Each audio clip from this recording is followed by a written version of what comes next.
If the horns from the freight trains on the Florida East Coast Railway sound louder these days, it's not your imagination.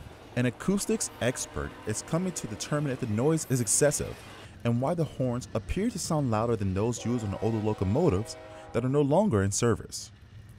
Complaints about the noise from the railroad that runs along US 1 and Dixie Highway has increased ever since they began using 24 new locomotives in December. The acoustics expert's results should be completed in about 2 years. For Sentinel.com, I'm Akeem Brunson.